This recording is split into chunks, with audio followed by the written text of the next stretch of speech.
Hi, for my capstone, I chose the topic, how do SSRIs affect serotonin? In order to answer this question, we have to understand what an SSRI is, what serotonin is, and how they work together. To start off, I'm going to answer the question, what is an SSRI? An SSRI stands for Selective Serotonin Reuptake Inhibitor.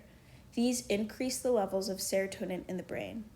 Let's take a closer look at how this happens. Here I have drawn a picture of two neurons. The top neuron is called the presynaptic neuron and the bottom neuron is called the postsynaptic neuron.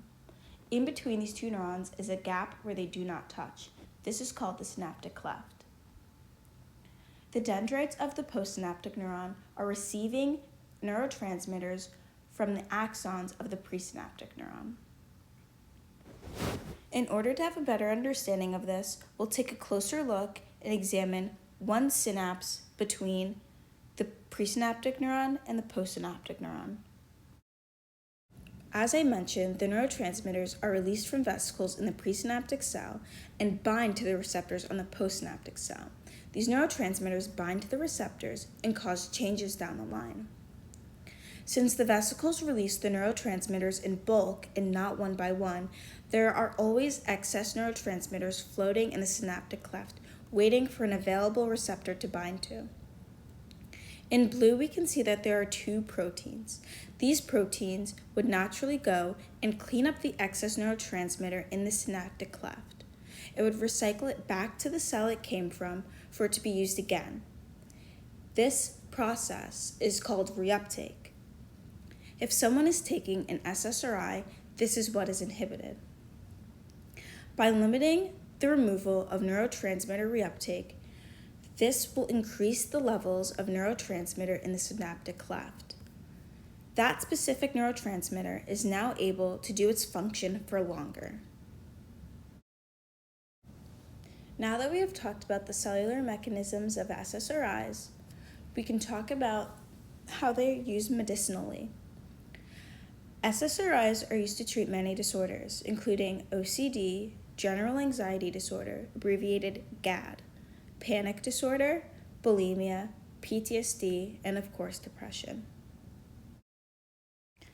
Since SSRIs are used to treat a variety of disorders, there are a variety of medications that fall under the SSRI category.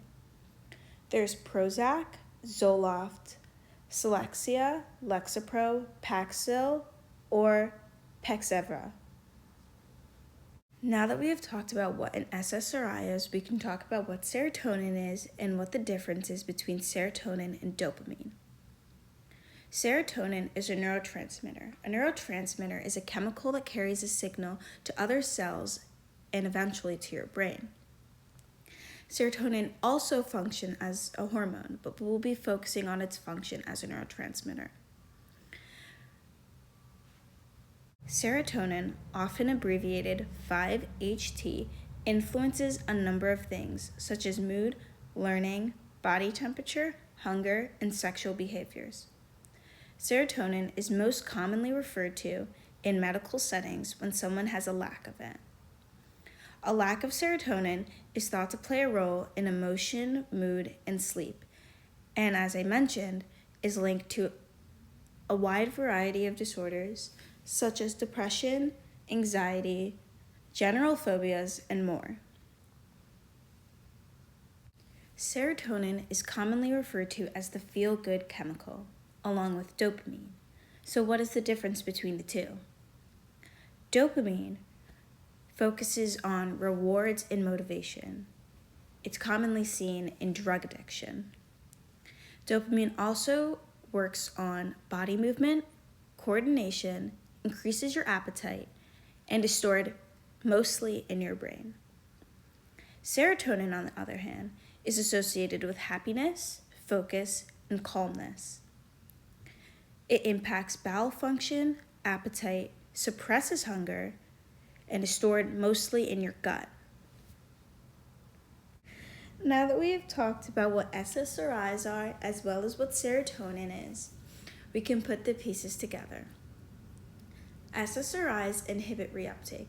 Reuptake is when proteins clean up the neurotransmitters in the synaptic cleft. Serotonin, on the other hand, is a neurotransmitter that would be released from the presynaptic cell to the postsynaptic cell, and would be a neurotransmitter that would need cleanup. So, if someone takes an SSRI, which inhibits reuptake, it increases the amount of neurotransmitter, which in this case is serotonin, and allows serotonin to do its job for longer. This means that we can have increased mood, focus, and calmness. Now that we have a better understanding of what SSRIs do and how they affect serotonin, we can relate it back to Chem 1031. In Chem 1031, we learned about molecular formulas. The molecular formula of serotonin is C10H12N2O. These are all elements that we have worked with in Chem 1031. In summation, SSRIs are used to treat a lot of psychiatric disorders. Here's a picture of me with my SRIs and a TikTok to follow. Thank you for watching my presentation. When I'm not with you, when I went with you, send this to your best friend.